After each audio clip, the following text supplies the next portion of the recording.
If someone in the online Zoom can hear us, can you please raise your hand? We Sorry can about hear. Should I start over?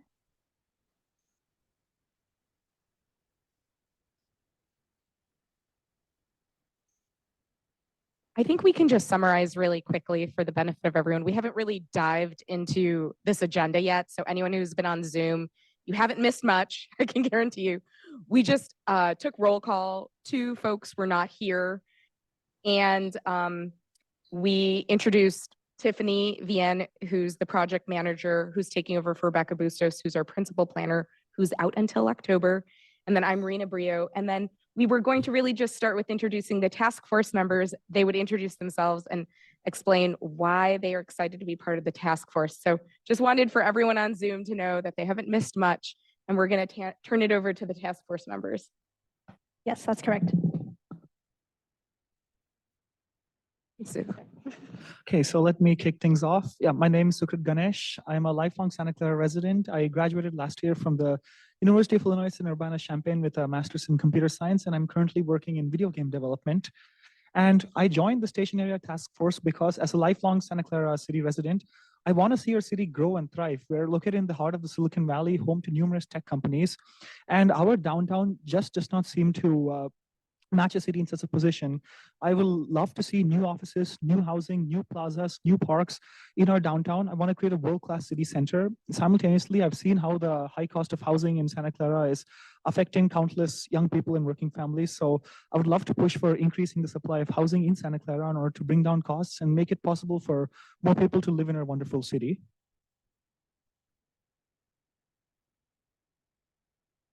Hello, my name is Jonathan Evans, and I'm the president of the Old Quad Residents Association. Why do I want to do this, be involved in this group? So the station area is really, I see it as a highly connected transit area. It's probably the most connected area for transit in the city.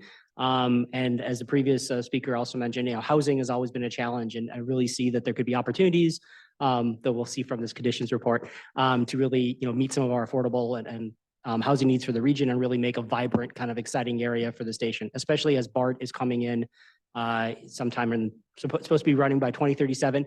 They have to have it done by 2039, as I learned today at the CWG meeting.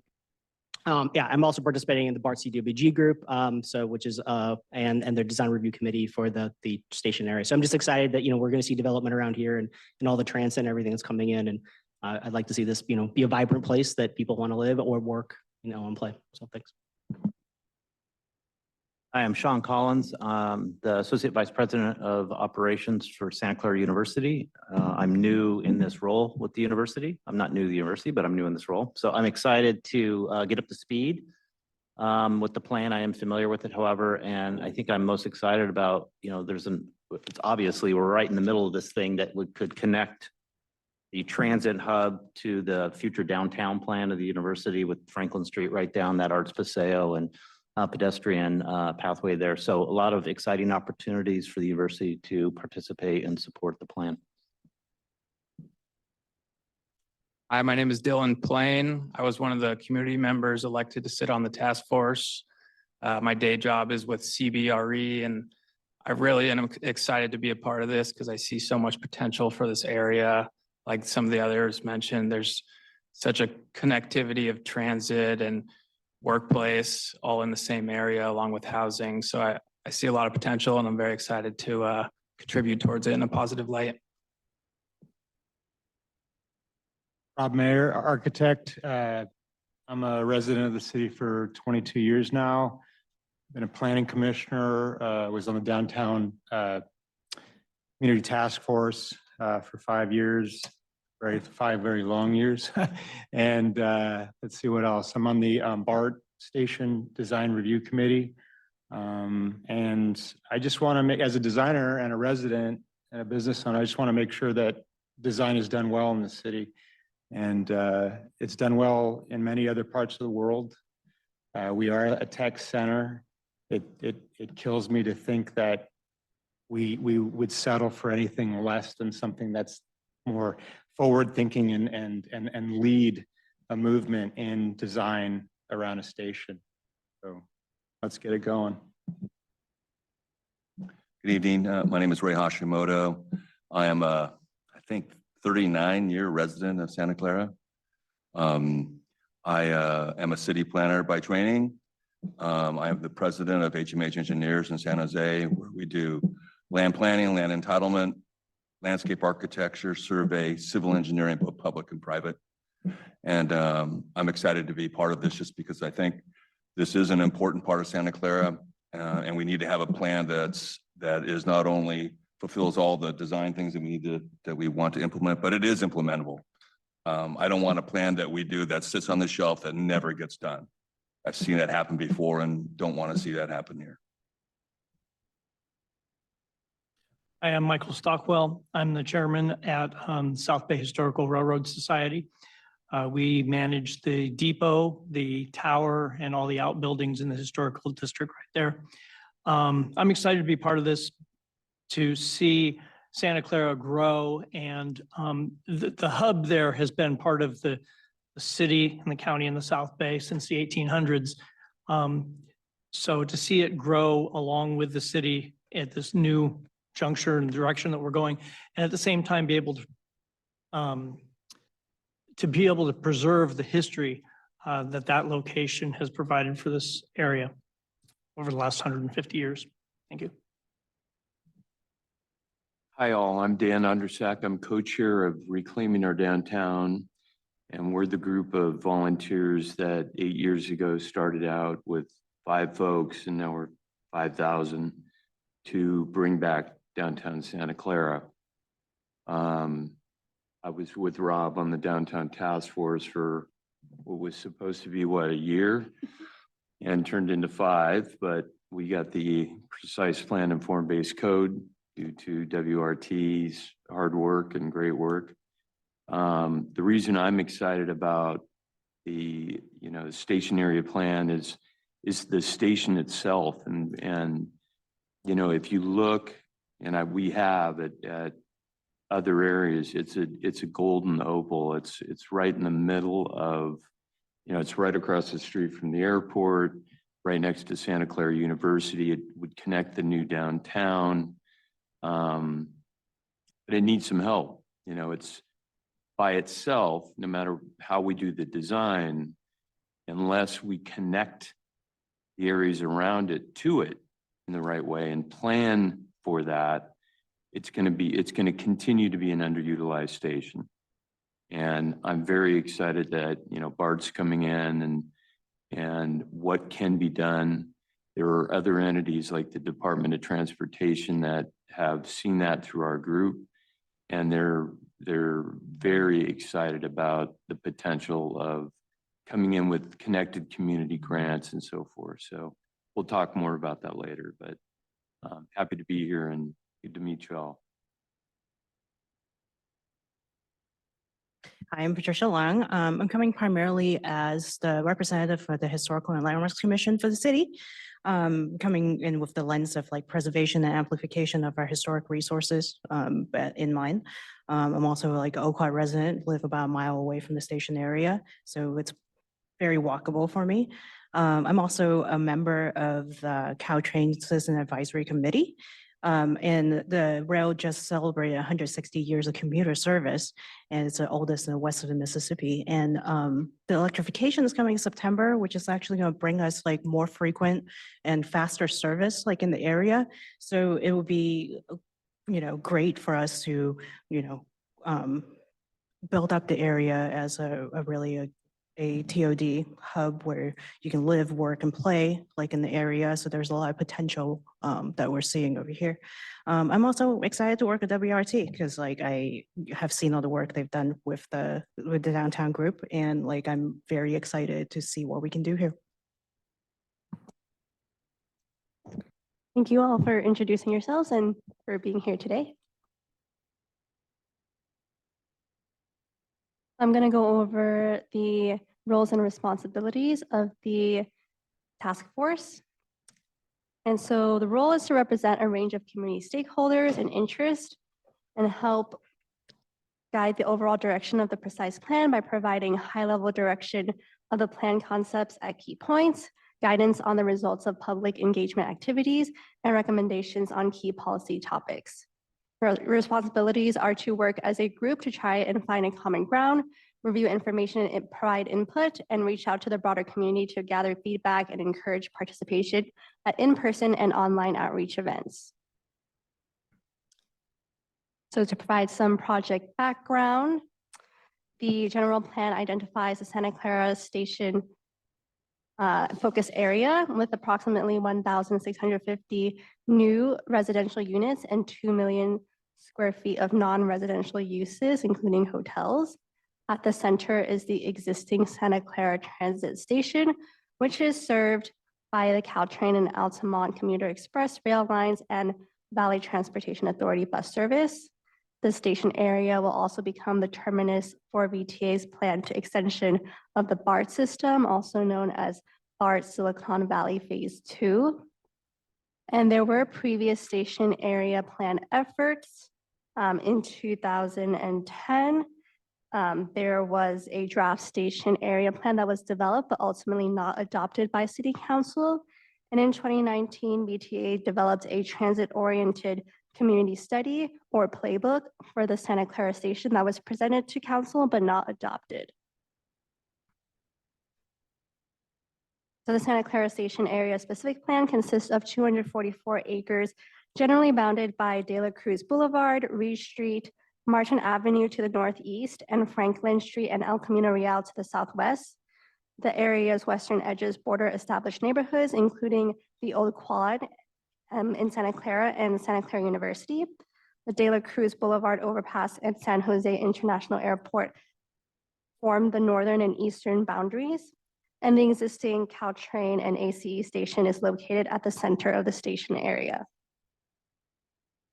So I'll now pass off to our consultants to give a presentation on the existing conditions report.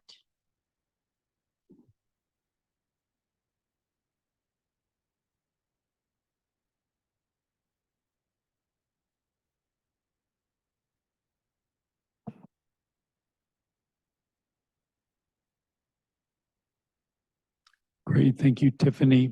While we're waiting for that to load, I just want to say how pleased we are to be here. As a couple of you have mentioned, we were involved with the downtown precise plan and also the Civic Center relocation study. And, you know, this station area is sort of the last piece of the puzzle, you know, to complete a cohesive downtown. And so we're thrilled to be involved with that, and just excited about all of the, you know, different opportunities that all of you have already mentioned of really making this a vibrant center on its own, but still vitally connected to the downtown. And that's a bit of a challenge because the university sits in between. That's, you know, it's a very important piece of the puzzle, but there is a distance between the downtown and the station area plan.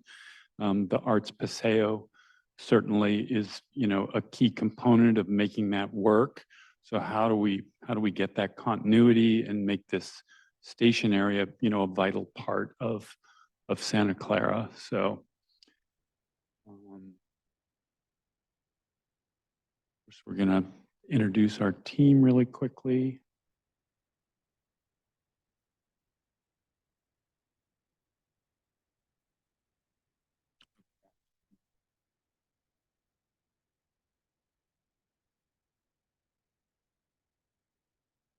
So yeah, let me just go ahead and start while we're trying to share the screen.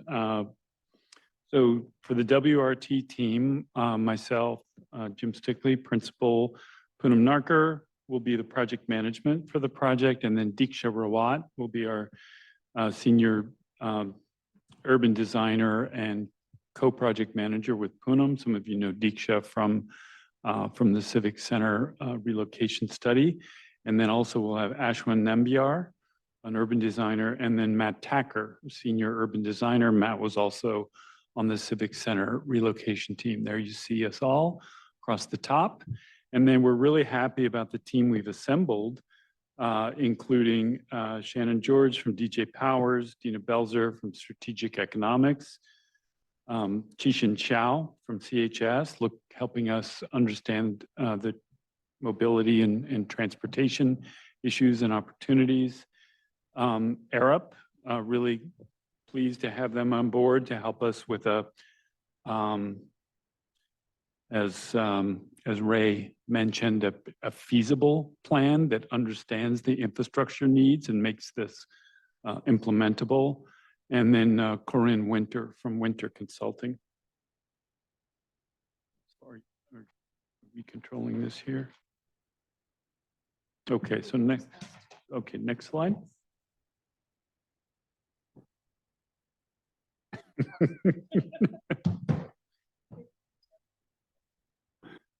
Okay, so why the station area specific plan?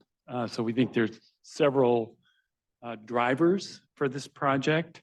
One is just the evolving needs of this community, better connection to transit, more housing opportunities that many of you have mentioned. Also aligning the community's vision of this station area plan with VTA's vision and the regional goals. VTA has, sort of put a strong position forward in the playbook, and it's it's very solid guidance, but I think this plan is an opportunity for the community to help shape that in a way that the district feels like it's really part of Santa Clara's culture. So yeah, the third point is really helping to build that community vision for this center. And then guiding future investment. What are the land uses? How do they play out? How are they mixed? What are the densities? And then lastly, advancing Santa Clara's general plan 2035 goals, where this will play an important role in that. And next slide. So scope overview, I think this will look familiar to a lot of you, but heavy emphasis on community engagement, engaging with the task force, with yourselves. I think we have 15 or 16 sessions together, so we want to make all of those productive and informative and good exchanges. A technical advisory committee with representatives from different departments and agencies, key interest groups, and the broader community itself. So opportunity to have touch points with the community in different kinds of formats to get their input. And then developing a vision. And then once that vision solidifies, turning that into a regulatory framework, which will guide development of this area, not only the land uses, but the connective framework, the infrastructure that serves it all. And then finally, once that framework is developed and refined, turning that into a draft and final plan. I'm going to turn it over to Poonam. Nope, this is still me. So as many of you have mentioned, this community and this station area is very central in the Silicon Valley sphere, and it plays an important role, but it can even play a more important role as growth plays out and as these proposed transit facilities are built and play out. So it has a very strategic location. It's at the confluence of multiple regional transit lines, and it's proximate to San Jose's International Airport. So that's an important opportunity to have a better connection to that resource. And next slide. So the VTA playbook, I think this is a really nice illustration of what the goal of the playbook is. You can see the BART Phase 2 line coming down from the East Bay and then wrapping through downtown and then up and terminating in Santa Clara. And along the way, there are 4 key station areas, 3 of which are addressed by the playbook. Diridon Station sort of sits on its own animal, and that's being addressed in, in other ways. but the playbook focuses on the 28th Street Station, downtown San Jose Station, and Santa Clara Station, and sets some ambitious goals for development, a total of 45 million square feet. And you can see how that's distributed, 8.5 to the 28th Street Station, 23.8 million square feet in downtown, and 12.7 million square feet in Santa Clara. So it's a big number. Next slide. And so how is that distributed? How is that clustered? How does that respect the progressions of scale and character influenced from existing neighborhoods and existing development? And so I think this is where this is a starting point for a conversation in which we can say, okay, now how do we shape this to really reflect the culture of this community, make it feel like Santa Clara? And I think there are some really solid strategies recommended as part of that playbook. So again, it's a great starting point, updating land use across the station area to ensure good transit-oriented communities, protect and support small business and enhance commercial nodes, protect and produce workforce and affordable housing, assist in strengthening community identity, unlock the value of mobility for all stakeholders in all modes of mobility, and prioritize funding and implementation. So that's sort of a good set of guidelines as we embark on this more specific process.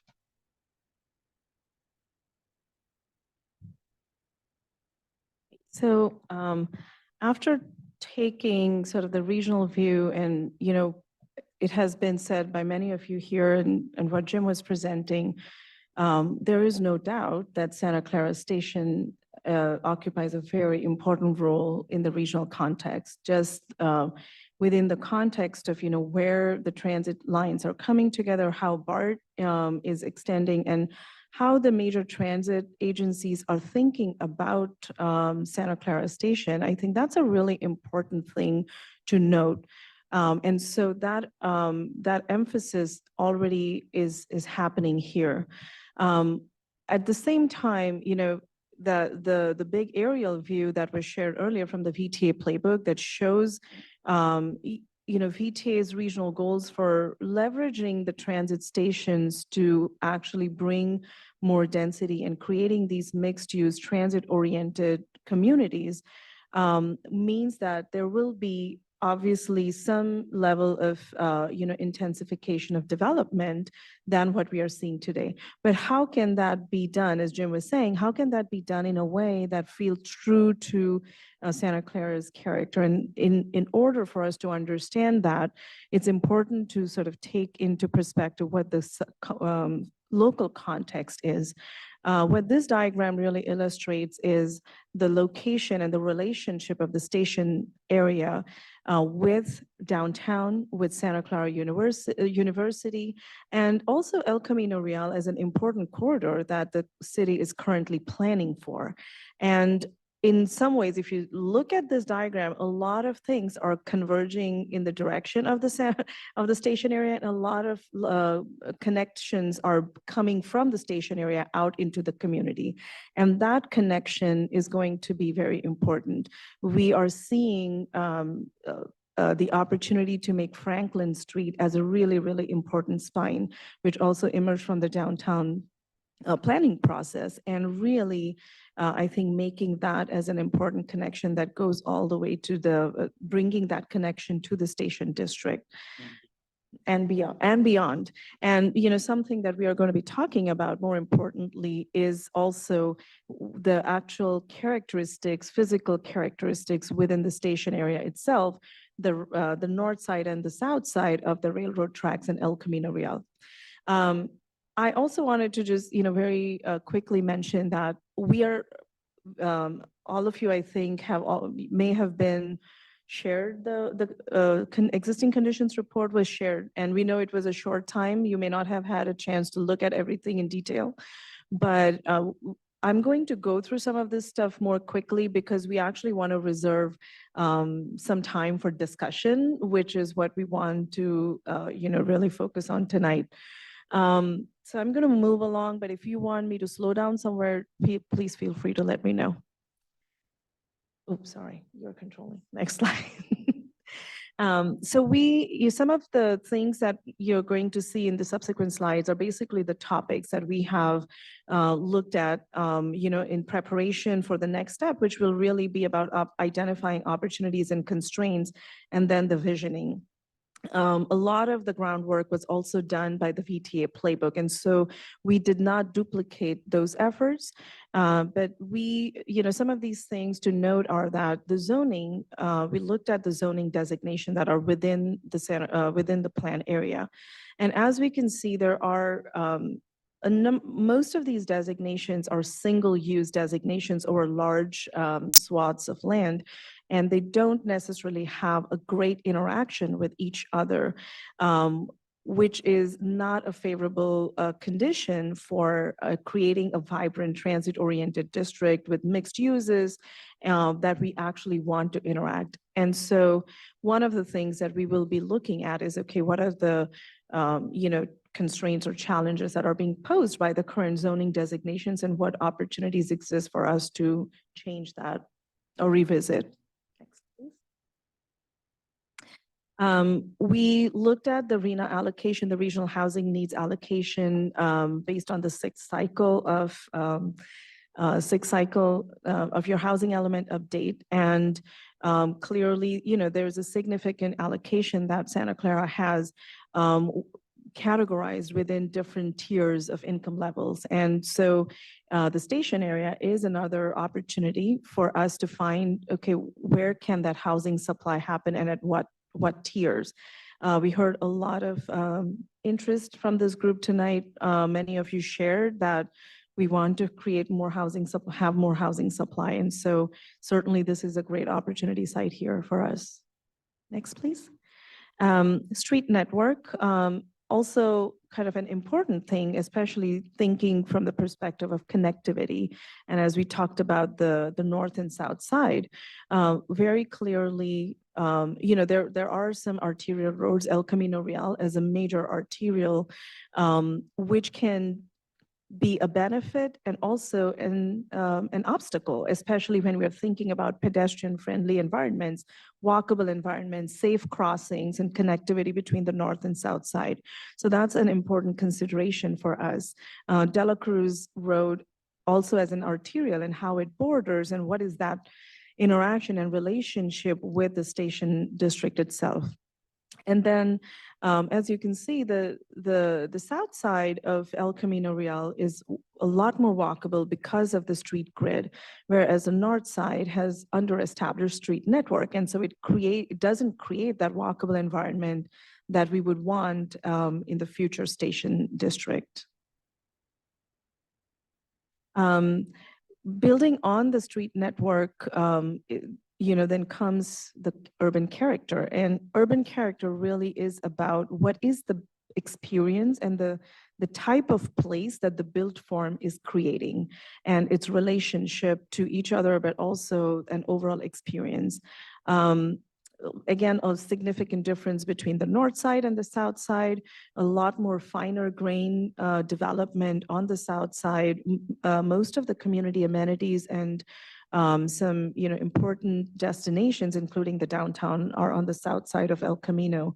And on the north side, the characteristic development pattern is large parcels, large floor plates. There is a very big light industrial area, which is a very important economic engine for the city. But also, I think thinking about, what are the opportunities for the future while maintaining employment opportunities, but is there a different way of thinking about these districts? Just to add one point, you can see that the floor plates for Gateway Crossings is now shown on this. So we're starting to see some fabric of that new project once it gets built out. That's certainly a step in the right direction in terms of articulating streets and public space and in a scale of building. So that's certainly something to build upon. Mhm. And then why looking at the street hierarchy, street network and character and urban form and the development patterns is important is, as Jim was sharing earlier, the scope of this specific plan also includes writing development standards for public and private realm. And you know, the work that we will be doing in this stage is going to inform how we want to write those development standards to make sure that we get the type of development and the character and nature of development that the community really wants to see here. Next, please.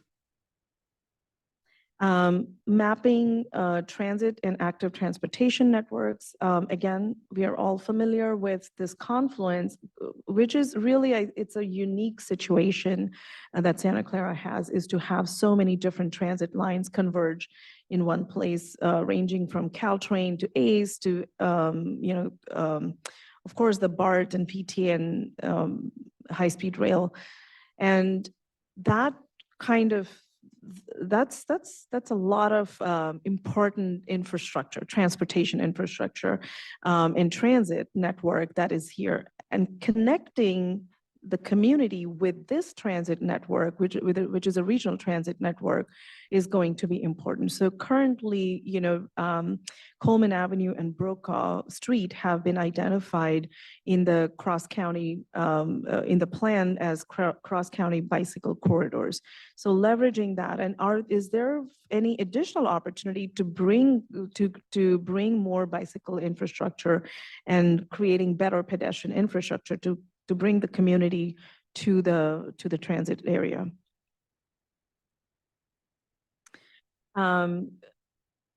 Coordinating future transit planning. So super, super important.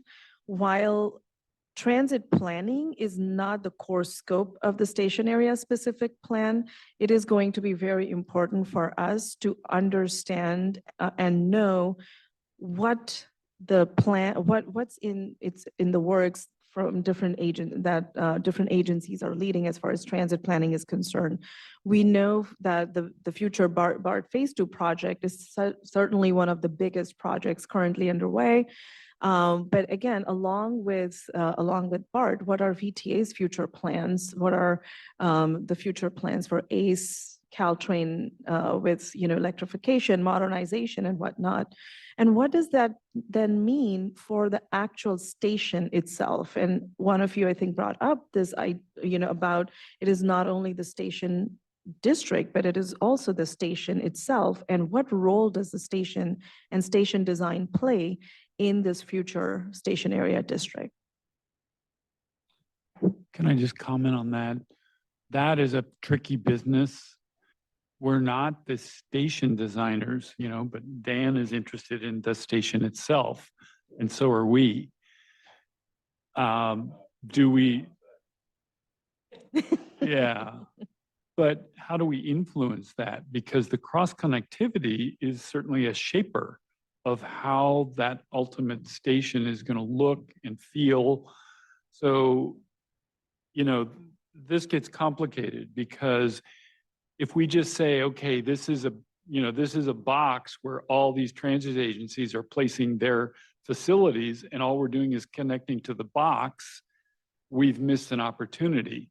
But if we can understand how those things are working together and then even, have some influence in shaping it with the through connections.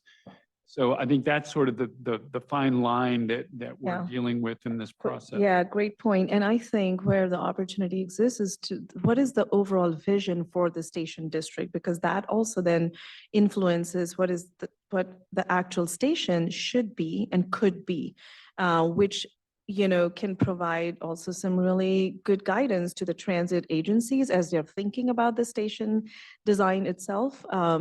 So there's lots to, think about here and explore from a visioning perspective. Since I'm on the BART Design Review Committee, has made great progress in terms of connectivity and simplicity of transferring, not like the Millbrae station that is being redesigned again. So, I've been watching it a long time. I think the current design that we're working on brings a little bit of soul of the history of ag, what our roots were with a tech bent. Mhm. So I like where the concept's going. But I think, there are huge limitations. Originally, there was talks about buying the FedEx building, which is now out. We didn't do it. It's shortened the length of station, and that makes it harder to get everything to fit. Mhm. But there's been some great change where you're not going to go down one story, up 2 stories and down. That was what it Mhm. was. Now it's at least, again, nothing set in stone. It's, who knows if it's going to even be in 2036. It's right now, current concept is down one. Mhm. So it's clean as, so anyway, it's in process. So certainly you're going to be able to hear about it. Some things were presented to council, I think a week or 2 ago. And so, yeah, we have a meeting tomorrow night to go over the design project. Great, yeah. Okay, and so I don't know if you guys noticed, there was a slight change in this diagram from the previous one, and that's basically the red polygon that you see on the top right of the slide. And the reason that we wanted to draw attention to that is that's basically the parking lot currently in front of the VTA, in front of the station, which I believe is a city-owned parcel.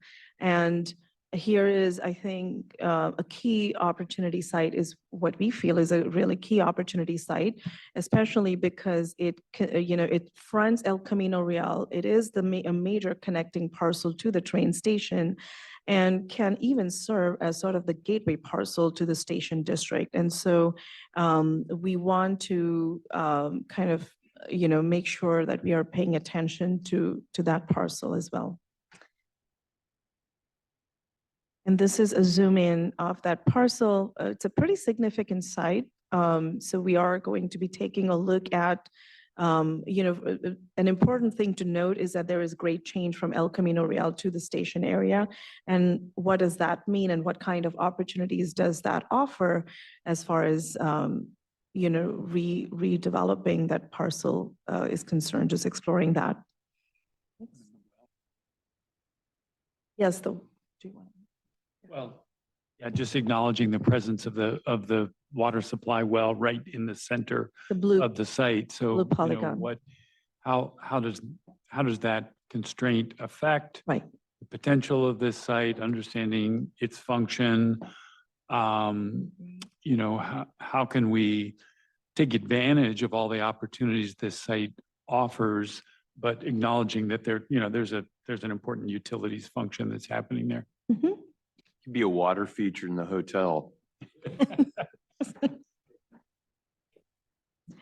Okay, this diagram sort of shows park access, and what the beige tan color that you see is basically it's mapping a 10-minute walk radius, not radius, sorry, 10-minute walking distance from each of the parks, the light green color that you're seeing. And something to note is that in this analysis, we have included the 2.1 acre park, which is a part of the Gateway Crossings development. Because until that happens, there really isn't an actual public park within the station area itself currently, right? And why looking at the parks is going to be important is as we think about the future of station area and with more development, we want to make sure that there is equal attention paid to the public realm and parks and open and public spaces and parks that are integrated within the development itself. And it's important for us to understand what is the park accessibility currently and how can that be improved, or what type of public amenities in the form of public spaces and parks can be actually provided. Next.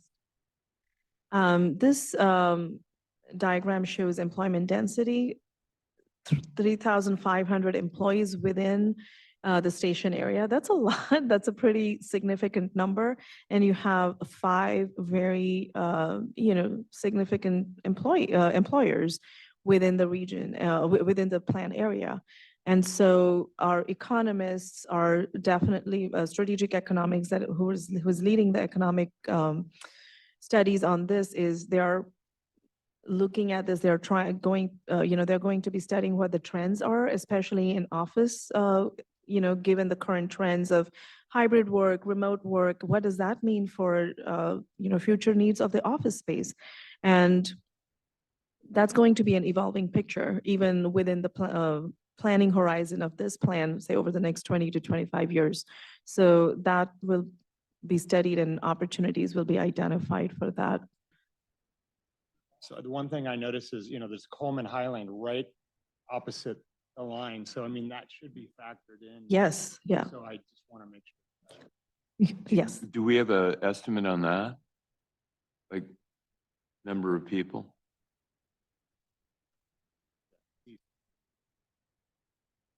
That's what, 4,000 Employees, what does that on translate to? top of 3,500? That's a lot of commuters. Yeah. Which I'm going to get to.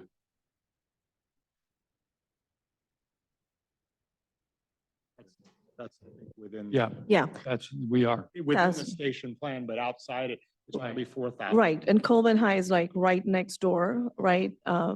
Yeah. Right. And I think from a transit ridership perspective, absolutely. I think that radius will be much bigger to understand ridership, but this is also in relation to understanding what the economic base, employment base within the station area is, and then understanding the trends over time, as we plan for the future for office space. Say, just make a note, I guess for Santa Clara U, we're about 1,500 employees, so it's a little undercounted. Okay, yeah, we thought that 500 Yeah, low. that might, Yeah, okay. okay, that sounds better. yes, we were wondering. Yeah. Okay, that's great. Thanks. That SU is 1,500? Okay. I'm telling.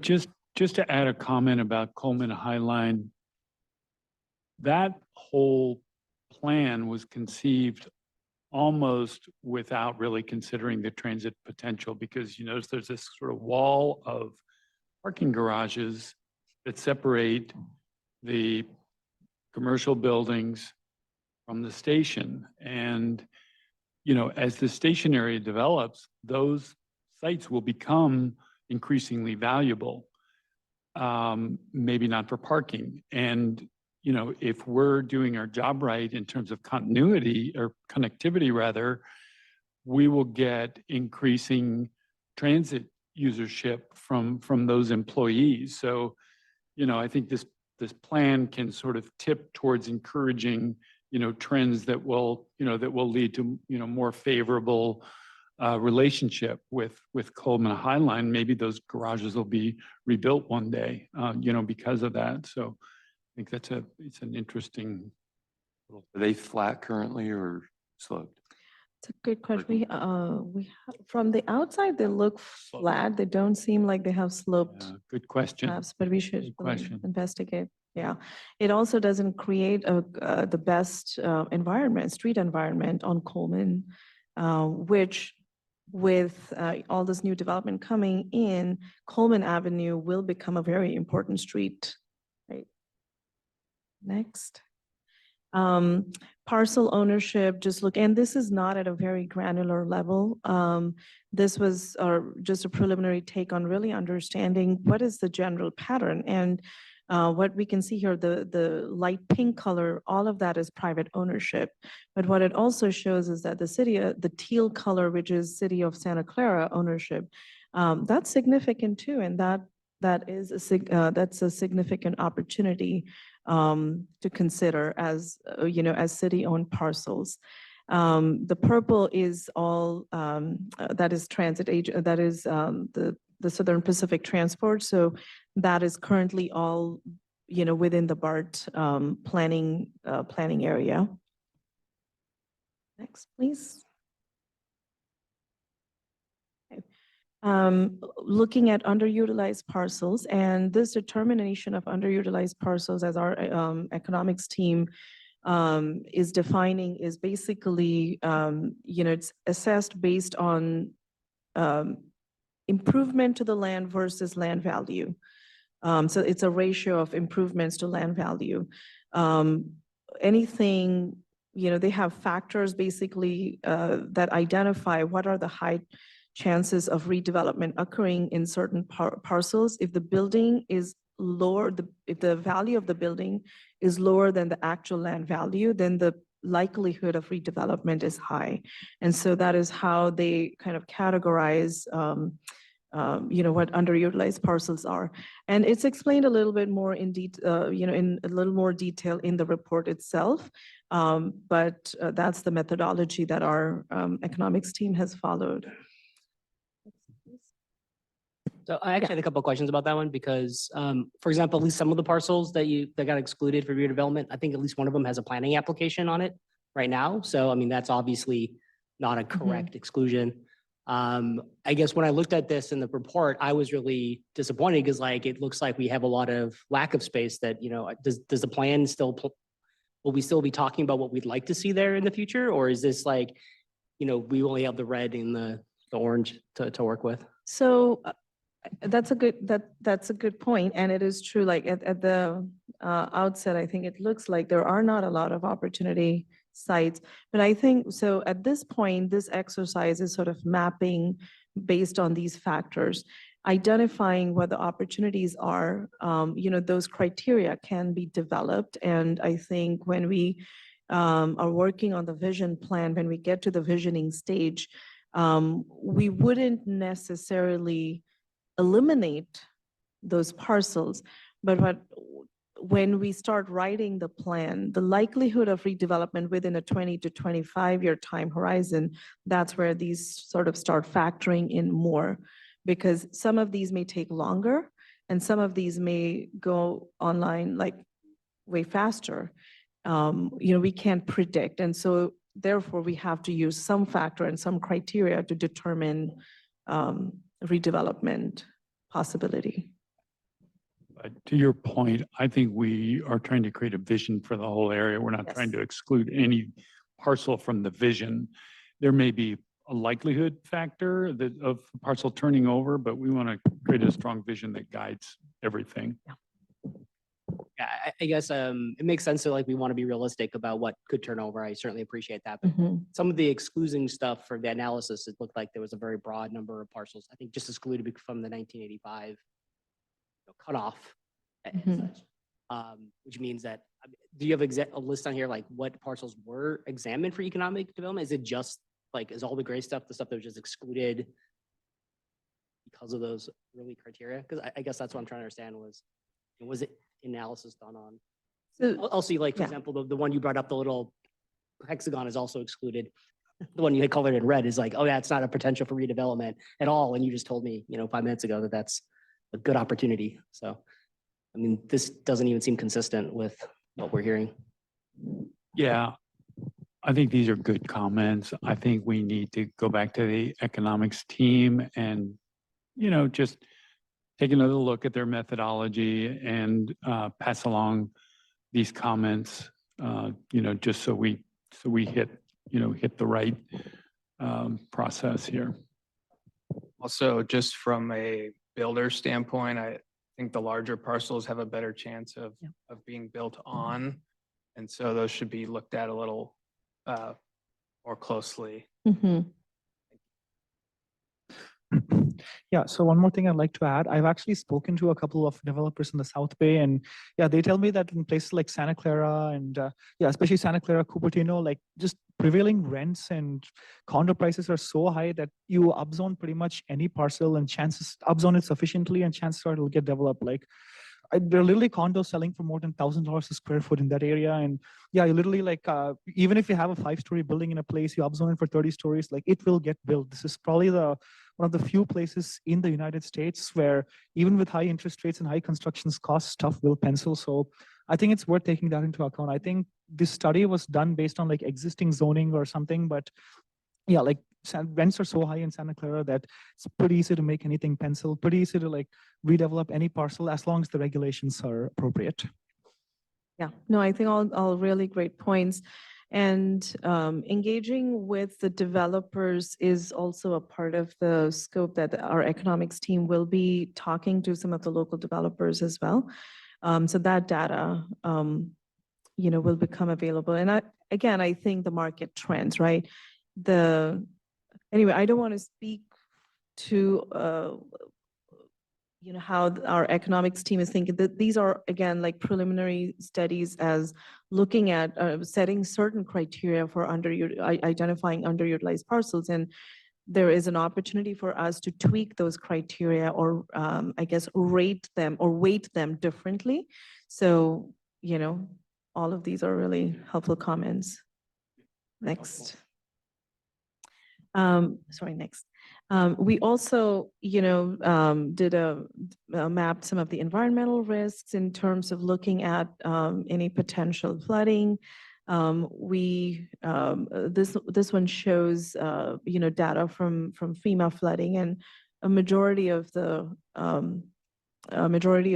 plan area is not considered as at high risk. So that's sort of like a good clearance in the beginning. But we also have Arab on our team, and they, as we progress in the process, they will be taking a closer look both at some of these risks, and as they're also looking at infrastructure and future infrastructure needs. Next one.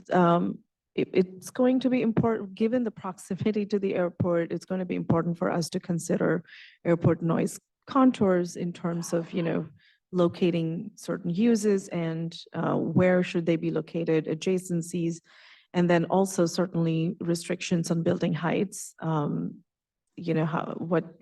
is allowed where, what type of building heights are allowed where. So we'll be taking those into consideration next.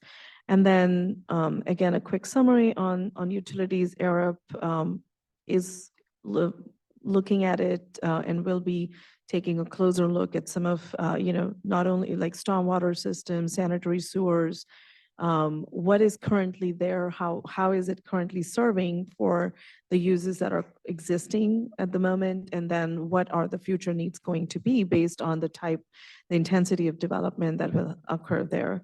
And what can be built into the plan itself.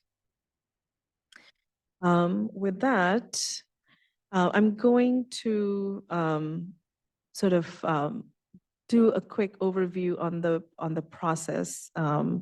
We are looking at a 30-month process for the all the way through the adoption of the EIR, Environmental Impact Report. And as Jim was pointing out, we have about 15 meetings with this task force that are, going to be evenly spaced out as we are developing key concepts, as we are going through some very important milestones. We are currently just finishing up the existing conditions analysis. From here, the next, which is an exciting phase, is we'll start to dive into understanding opportunities, identifying the challenges, and a vision and a visioning session. So we do have a vision charrette planned with the task force and key stakeholders. And at key milestones, we will be, certainly engaging with all of you. We see this as a very collaborative process, just like tonight, the feedback that we are already receiving from all of you. We look forward to having the same level of collaboration as we do the visioning and develop alternatives and the final plan itself. We also have several touch points with the broader community, and I'm going to go over the engagement, in a minute here. But the analysis is going to include a number of different, like very topic specific things, right? Looking at transportation and connectivity, looking at infrastructure and utilities, economics, certainly regulatory framework, what's currently within your, what is the planning context here that we are working within, your general plan goals and policies. We have, summarized some of the ones that are really important for the station area. And then what is that relationship of this specific plan with the general plan? So all of these steps will be followed. Next step. And then, from the community engagement strategy, we have community workshops, 3 community workshops. The first one focused on opportunities and constraints, vision, the second one on vision and ideation. And the third one, which is about once we develop some concept alternatives, we will be presenting that and sort of getting feedback from the community on what the preferred alternative would be. We have a vision, as I mentioned earlier, vision charrette with the stakeholders, along with stakeholder interviews. So Winter Consulting is leading the stakeholder interviews. They will be reaching out to specific interest groups, making sure that we are reaching the groups that may be underrepresented, and we are hearing from everybody. We are also, aligning pretty closely with VTA's community engagement group, because VTA also has, they will participate in or host pop-up events in the city or go to, specific events that are reaching, again, making sure that we are reaching all the various segments of the population. VTA, as well as cities, very much committed to an equitable process. And so that equitable outreach and engagement process will be a key part of this process as well. There are going to be 2 community open houses towards the later part of the process where, when the draft plan and the final plan will be presented to the council, at those stages, there will be open houses for the public to provide feedback. And then, as I mentioned, this task force is going to be very important, and all of your perspectives is what's going to be, we'll be taking your feedback. Similarly, there will be a technical advisory committee that we will be meeting with regularly, which will include city staff, different departments from the city, as well as the transit agencies, making sure that all the right voices and right people are at the table. So, yes, and then the exciting part of this process, of one of the early sort of engagement parts, is actually project branding. And why project branding is important is there are a couple of reasons. One is that we want people to know that this project is happening. And so having a branding that is appearing consistently when we send out outreach materials or when we are promoting and inviting the community to our events, that branding is going to be important, but also like just to create excitement about the project and about the future, and really inviting people for that feedback. So what the tagline says, Santa Clara Station, where community connects. And that's really bringing the community together at the station area. This was an exciting share that we wanted to share with all of you tonight.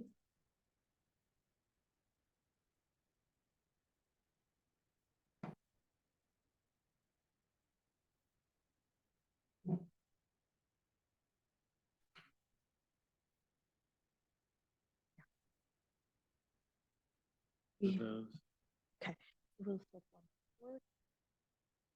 We are now formally entering the discussion. We have formally wrapped up our presentation piece, and now it will be a dialogue.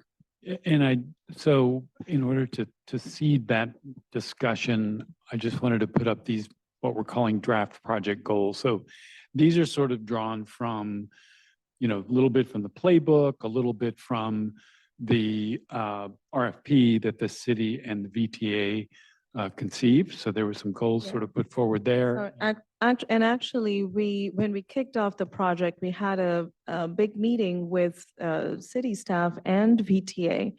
Actually, a lot of these goals have come from that conversation where VTA and staff shared their goals, both of the agencies. And they're still in draft stage, and we wanted to present these tonight here so for all of you to review and actually also share your goals for the project as members, of the community and representatives of the community. Yes, thank you. I was just going to mention that third source of goals that Right. Poonam articulated very nicely. So let me just read through these quickly, and then we'd like to get some reaction. This isn't strictly about establishing goals. These are just prompts, what's missing, but what other thoughts are you all having about what you'd like to see come out of this process? So to create a plan that is desirable by the community, supported by the council, and advances the goals of the general plan, a plan that people will be proud of, get a buy-in from the community and property owners, not just the task force, create a lively destination, not just an industrial parking lot area. That was a little clunky. We could do some wordsmithing on that. Build a symphony of stakeholders to harmonize the regional perspective, partner to create an inclusive transit-oriented community, uplifting the community voice through equitable community outreach and innovative communication methods, leverage VTA's role as a relationship builder, improve station access, connectivity across the tracks to access amenities on the east side, and connect Santa Clara University with the station area and to the east side, so the students can have access to the amenities on the east side. So yeah, just a sort of a starting point for some discussion, and then these goals we'd like to develop further as the process moves forward. So I think with that, we'd just like to put it out to you. We don't have to go in order or anything, but I think, just raise your hand. We're also going to try something here. Diksha, if you're there, maybe you could take the share screen. Can we do that? Because I think Diksha is going to start taking notes. Diksha, are you there? Yes, Jim, I'm here. Hey, excellent. There's Diksha. So we have sort of a general, just blank screens for note taking, which we'll try to keep up with your comments. But if you want to go back to any of the exhibits or, any of the slides, you have a specific comment on that, we can go back to that slide and we can sort of take notes on that too. So we'll see how this works, but just going to turn it back over to you guys. Yeah, Rob. One thing I want to talk about is that the general plan, I was part of the planning commission. We did that in 2012, I think it was. And my fear even back then was that it's so general, and we're now 12 years into it, and it has to be more forward thinking, with the station. I don't even remember what we did on that. It's kind of in the past, but I don't want to be sort of stuck in that as a vision. That's the first thing. The other thing was, this is minor and I could just email you. It's Larry Marsali Park, not Marshall. There are some slides that have it as Marsali and some that have it as Marshall, just sort of more of a housekeeping thing. And then also there was reference to the connection with the under the tracks, but it sounds more like it's a road. It's really just a pedestrian and bicycle thing. So in the background are the existing In conditions. the existing conditions Yeah, report, just yes, didn't quite read I right. saw that. Yeah. That's already connected and Yeah, or 'cause that's corrected. one of my pet peeves. I Yeah, mean, yeah. if we could have the road go through, wow, that would be amazing, but we're dealing with transit and I get how that works. So that was another thing. Keeping in mind, we've talked about it, about that the Coleman High Line is right there. I was a little depressed, just like, I said depressed, Jonathan said something else, when I saw the properties that wouldn't necessarily be able to be redeveloped practically. And I saw in your guidelines, some of them, if they were built, I think after 1985, you're just really looking at a metric that's a year of when it was built, which seems a little odd to me. Again, but there will be forces. I mean, you get critical mass, it's going to elevate everything. And even the developer, I was heavily involved with the Gateway Crossings project as a resident, advocating for a more of an urban village there. And the developer said, oh yeah, we would just tear the garages down. Because we talked about flat plates. And he's like, no, we would just tear them down. It's just cheaper to do it that way. So that was just a little insight to that. So that's all I have for now, but excited to work with you again, Jim, and your team. So, yeah. Yeah, I have a few things.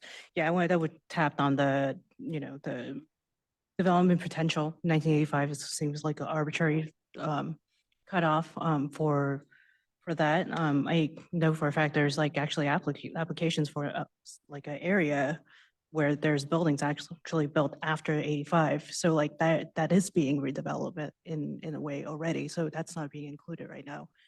So we probably should revisit that because I can see a lot of people have a lot of problems with that one.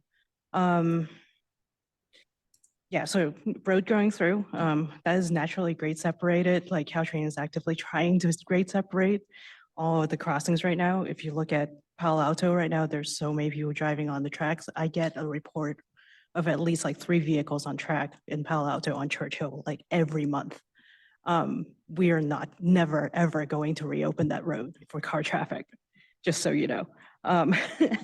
So, and then I think previously mentioned there was a previous plan that was done, but what's not adopted. I would actually, somebody should probably look at that and see why it wasn't adopted in the first place. I want to make sure that we don't run into the same mistakes that plan had that was stop this plan that we're putting together for being adopted. So I've never seen it, so I don't know what's in it. So that's something to look at. That's all I have for now.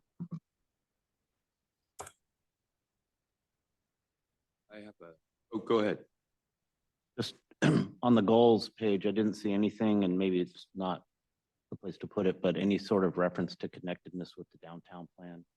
I don't know whether these are being done in isolation or take advantage of the opportunity to work collectively. If there is an obvious interconnectedness between the two. Should be. So this is probably really superficial. It really has nothing to do with the development itself.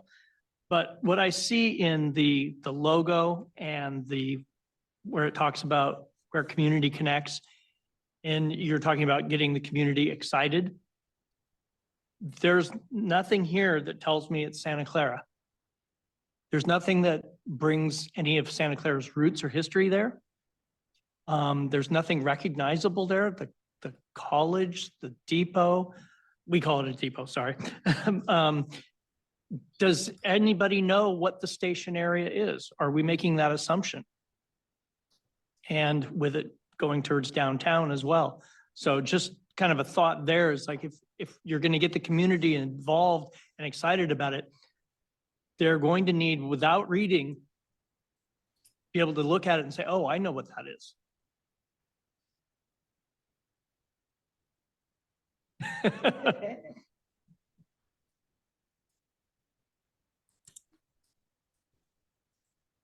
We've talked a little bit about the development potential, so I don't want to harp on it too much, but regarding the land value ratio, kind of, is that arbitrarily going across all the different type of land uses? Because depending on what you can build there can drastically change the value of that land versus the value of the improvements.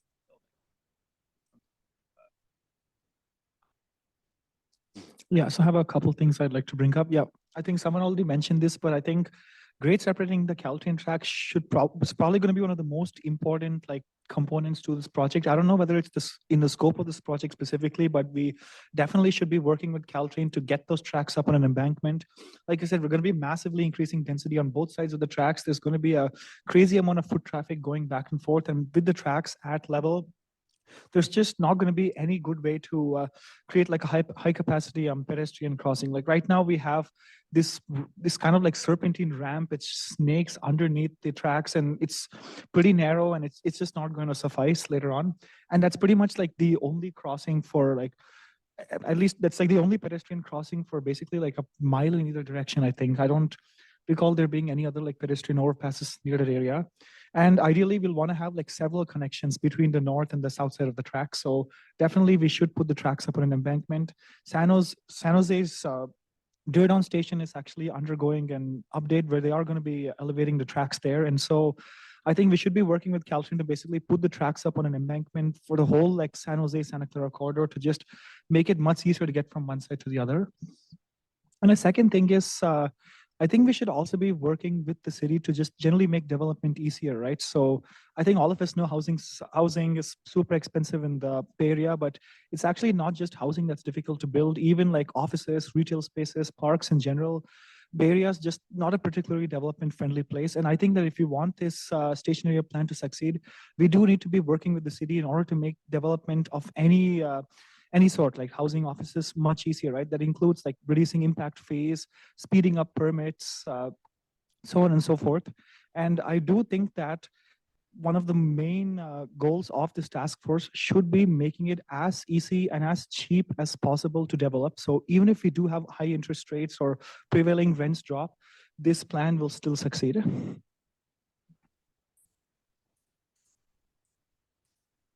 I'm gonna go. I got a couple of things, as you know, Jim. So thank you all. And what I'm going to talk about, I know you've got a, the existing conditions right now and the scope. And what I'm going to talk about is probably outside the scope. I don't think you can put up, I don't want to interrupt what she's doing up there, but if you take a look at the entire plan, you got a canvas, right? But in the middle of the canvas, you've got this one line that runs right through it. So we have to ask ourselves as task members, are we doing one plan or two? You got an east and a west side. And out of 244 acres, you've got a 12 by 14 foot head crossing connecting. The only connection. It's ridiculous. So we are, what we know right now, we know that there are things in flux with the city that we're now, it looks like the city might be starting to talk to the DOT on a plan. I'm hoping. And there is a grant called Connected Communities. Santa Clara is not alone, and there's hundreds, if not thousands, of communities that have been subdivided by tracks, right? Which actually interferes, ironically, with transit. And so these grants are 80% grant, Fed paid, state augmented, that could bore a hole through there. And I'm not talking about autos, I'm talking about trolleys that would connect Santa Clara University. What did we count? 11,000 workers right now. That's going to grow. I'm in tech. I plan to go home at 5:30. I'm there at 9:30 at night. Raining out, it's dark out. If you have a trolley that you can depend on that's going to take you to the train station, you're going to use it. You're going to leave the Tesla at home or the Audi or whatever. So riderships will increase with that. DOT sees that. And we've talked to, not lowlings, but senior advisors, head of planning, and they're dying for us to call. So I guess my point is there's things in flux right now that could have an impact on this. And I always laugh at, you hear TOD. There's always D. There's always the 6-story apartment complexes. There's no T. And this could put transit right down Benton, underneath the tracks, to Brokaw, connect to Pullman, and have this symbiotic, east and west side. That's something that our group's advocating for. I think others are as well. And I just want to bring it up that we're in our first meeting. There's going to be, as I sat through the last one, going to be quite a while. That's going to come into play, I think. And I think it's really going to benefit this community. Last point, WRT correctly recognized. I don't know what I can say here, but over the last year, WRT and a number of other urban planners correctly recognized Benton and Brokaw are the spine of this plan. Unless you can't have a spine have a break in it. It's got to go through. And beds are there. They're ready to go.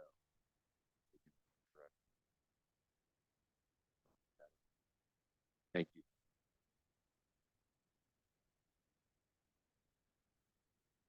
Couple of comments. And I do agree that connecting the east-west would be fantastic. I have trouble with thinking about new spines and new transportation when our ridership on VTA has no fare box recovery. There's no way to finance it. Who pays for this? We can't even get a trolley that's in the Patrick Henry specific plan because nobody can pay for that. So those are great ideas. How does it get built? How does it get paid for? Feds have said they'll provide. Well, that remains to be seen on which regime is in office at the time. But I don't disagree that we need to have connection. I just don't know how it gets financed and built and actually work. We can't get San Jose to do a connection from the North First Street Metro light rail station to Mineta. Crazy, right? So that's the kind of stuff that does infuriate everybody. But in terms of ARUP's infrastructure, how far in depth was that? Rita and I can talk about something that came up in Patrick Henry at the last moment. We had to have a sanitary lift station put into that plan, and that was not anticipated at all. And then who pays for that, and whose back is that on? And so I'm worried about how much the infrastructure was looked at, because things like that come at the last moment. And when you're thinking about fees associated with development, you have to think about those things and what those costs are. So I don't know if the sanitary sewer and everything that's there is half full, 3/4 full during wet weather. We don't know. So I want to make sure that at the end, when we start costing out fees per unit or fees per square foot of new development, that we really know what that is. Because if we have a plan that doesn't pencil because there's a lot of infrastructure on the back of development, it's just not going to happen. So I am concerned about that. I think I love SVP because I have a low utility bill at my house. But when WRT is going to look at a design for streetscape and what we're doing within the street, they're always the entity that stops it from looking like you want it to look. So I don't know how we ever fix that. I talked to Jennifer Sparacino about that. I said, can't SVP let us have a few street trees? And so I don't know what happens with that, but they've always said, hey, we don't have, 3 banks of conduit here, so we need that. And by the way, you can't put a tree there. So that's always been stuck in my craw with any of the plans and designs that we try to implement here, because SVP just has their fingers in that and stops some of the things that can really make or break a streetscape not happen. I'm hoping that there's maybe something that could be done with that. Yeah, I think it's a great point, Ray.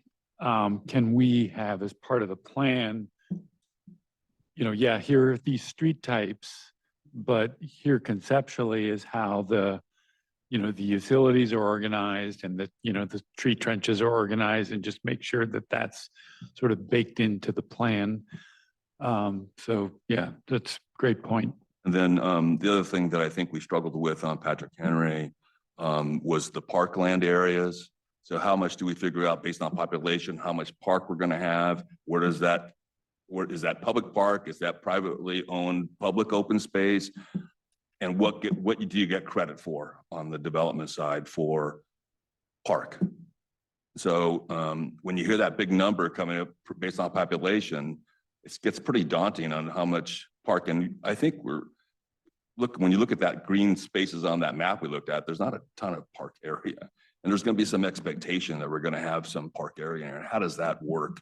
Are you able to use some of the public right of way or something that is really a larger plaza or parkway off the street as park, as opposed to really building a 2-acre park or whatever it is. And so I think we have to look at that and how that gets implemented as well.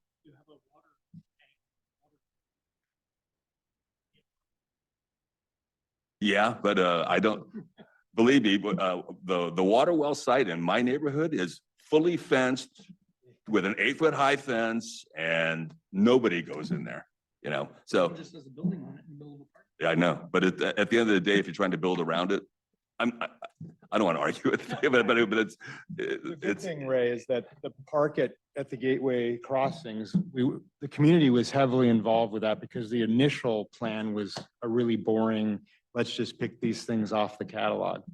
And we pushed for something that you would want to go across the tracks or under the tracks. To go Destination. see. So I think it's about 2 acres, and even we asked for a paseo that then comes down the main street, thinking that maybe like a Santana Row element where you have those little kiosk type things in the middle, you know, because the developer originally wasn't going to do anything. He was going to do about I think 15,000 in retail there.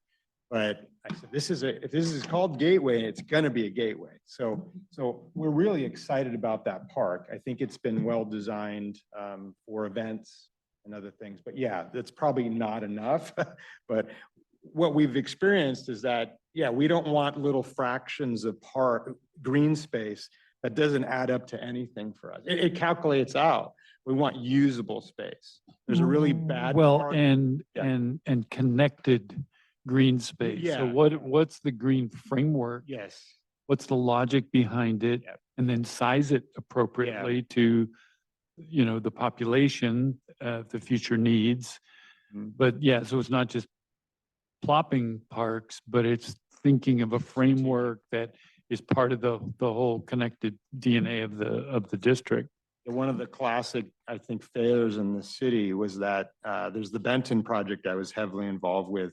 And if you go look at their little park, it's a mound. It's a mound, and I remember going and seeing it, and what the heck is this? You can't even lay on it. You'll roll off.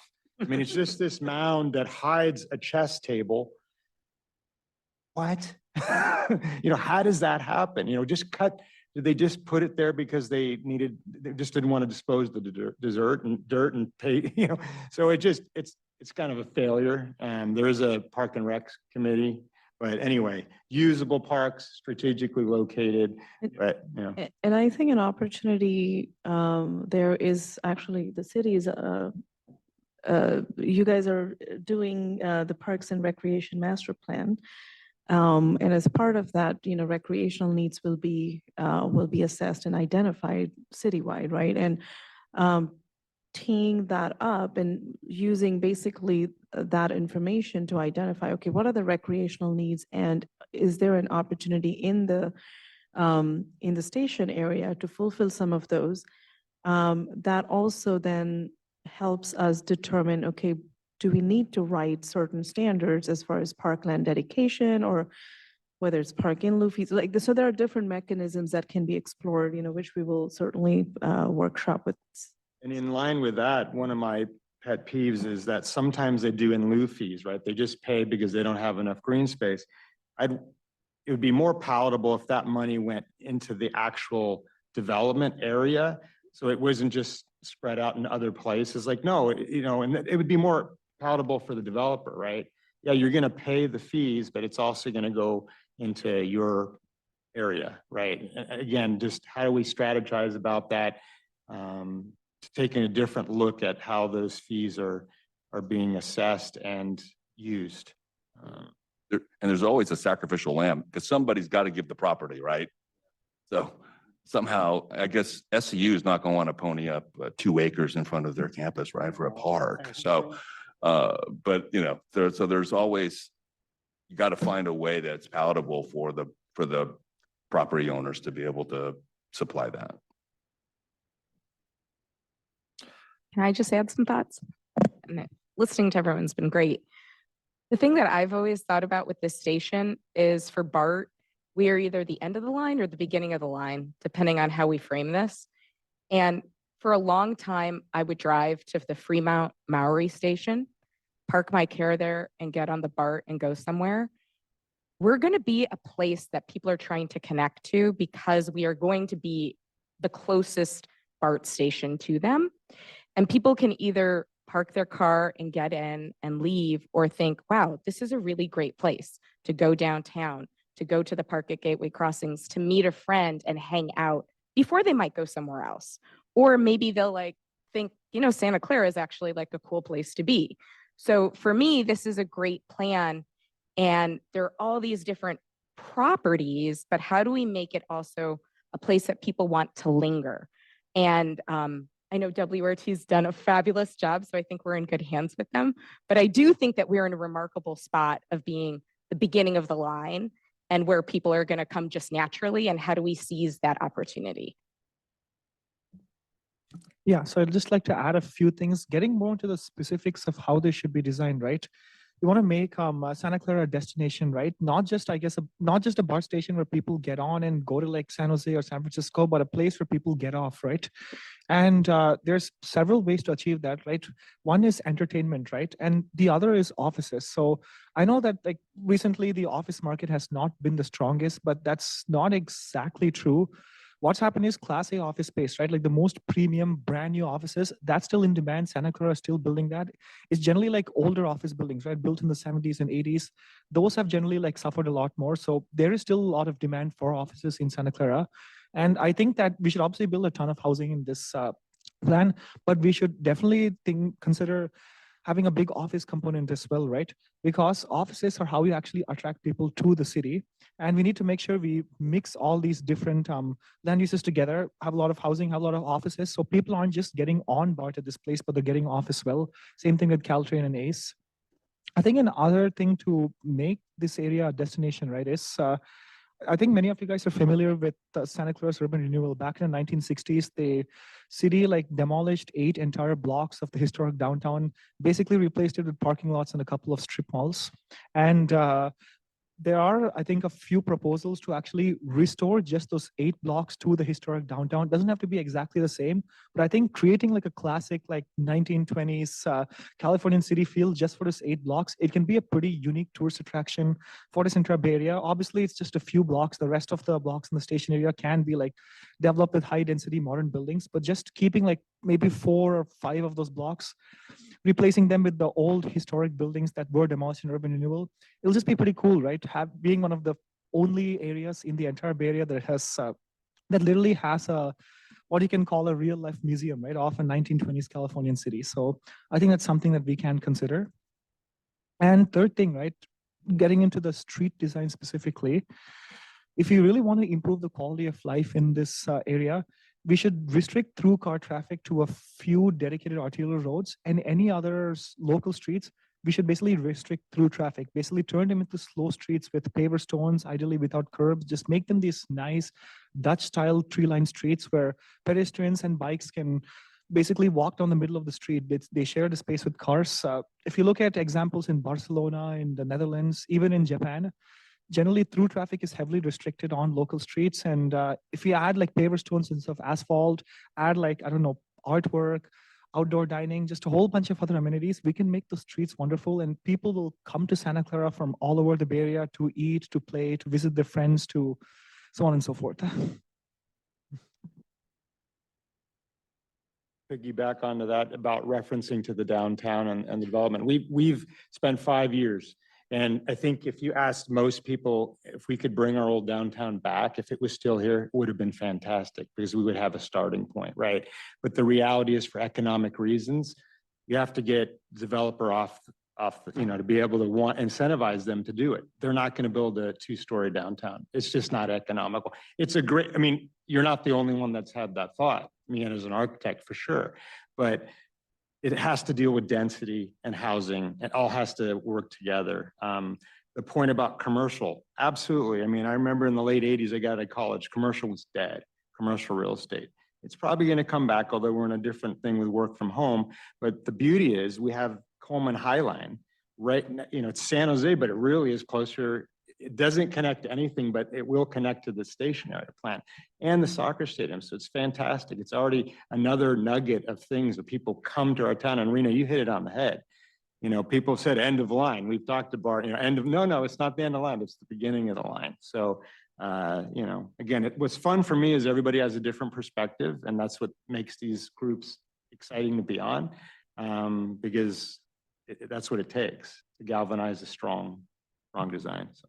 To Ray's point, I'm going to chime in with what he's saying is that if you want to see, a plan that is not car oriented, we found this map that was 1866. You saw that. And every city was planned like within walking distance of either a trolley that went from Washington downtown San Jose, or Washington through San Jose to Campbell to Los Gatos and ultimately to Santa Cruz. Now, those cities talked back then because they had to, because of commerce. Now you can't, Santa Clara and San Jose don't talk to each other. They, sue each other. So we have to, and this again is way outside the scope of this, what we're doing here, but we're all on this committee and we all have voices and we can all pick up the phone and call, the mayor, the council, city management in both cities.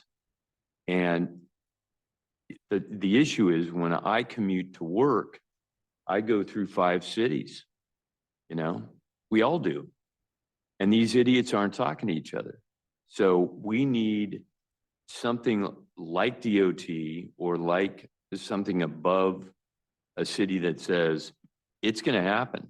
I mean, Bascom Avenue used to be a trolley, and that's the way it should be again. But you're the realist, what it's like, right? So that's a big mountain to climb, but if we want to do what's best for the region, that has to happen. Okay, I'm going to jump in since I haven't had a chance to at this part to comment. So I did appreciate what Rena said about this being like a destination and really the BART station. Like when we're done with that, we're at both the end and the beginning of the line, and we do want a place where people linger. You should be able to grab coffee or something before you get on, or you're into a Bay FC or an Earthquakes game, you can come and hang out at the end there. We want to be an exciting place, so certainly we should be taking advantage of that as much as we can.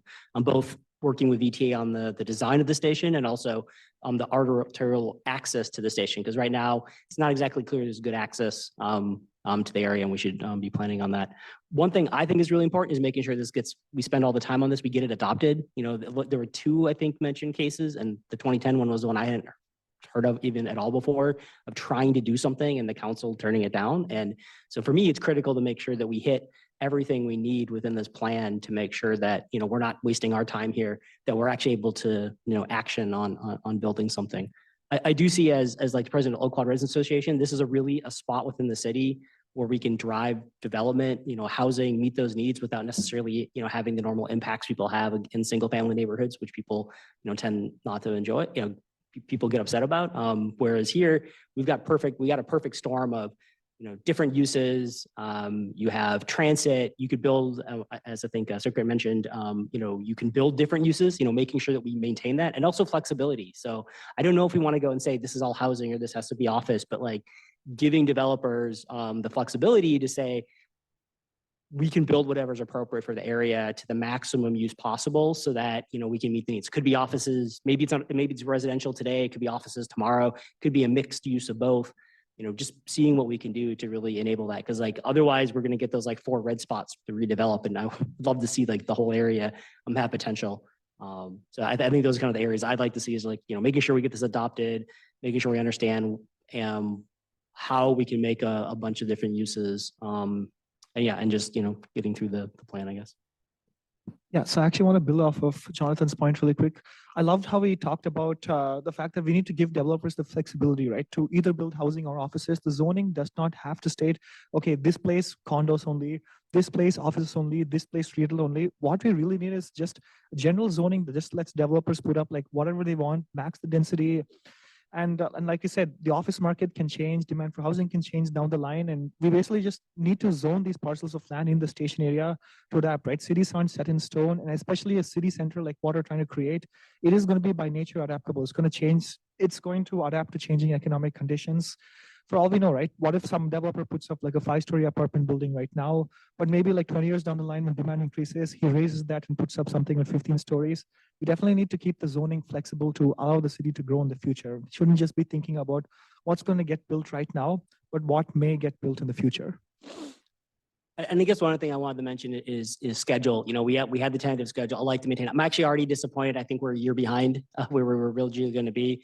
I think it was mentioned there was a plan. There's at least one person's or developer submitting a development. I'm actually disappointed about that development because it is woefully underutilized for what could have been in the area because they're submitting based on like I think the very out of date zoning that's there as opposed to, you know, the more potential upzoning that or whatever, which could happen now. And so, and they're doing that because it's faster for them, right? Because that's the plan that's there. And so I also see this plan as we're putting a blueprint forward to streamline the process so that when somebody comes and proposes something, there's not a bunch of community fights. There's not a bunch of argument. They can propose something, you know, the community's already vetted the process or what's going in there, and it'll just be a streamlined process. And I think that we may underestimate, you know, back to some of the economic thing. If you have a plan that says, if you build this, you know, there'll be no resistance, there's value for a developer because time is money. And so we can, with this plan, really emphasize and make it easier for people to come in and do something and make the actual, that kind of automatically makes the redevelopment maybe more likely or valuable than you would get if it's just like some random plot of land that somebody's trying to do plan development or whatever, kind of as a one-off. So yeah, and we should take I wanna- advantage of that. If I could dovetail into that. So here I go. So a precise plan is a suggestion. Form-based code makes it a rule. And we are all, you know, we're devising a plan. Right now, we're in our first meeting. Rob and I had 50 and Rena and everyone. How many did we survive? 50? I So think 48, what probably 50. what this thing called form-based code does, our group called a bunch of cities and said, how'd you make your downtown better? And they were there was no city in America that completely tore down their downtown. So Santa Clara is very special. So, but they tore down part of their downtown.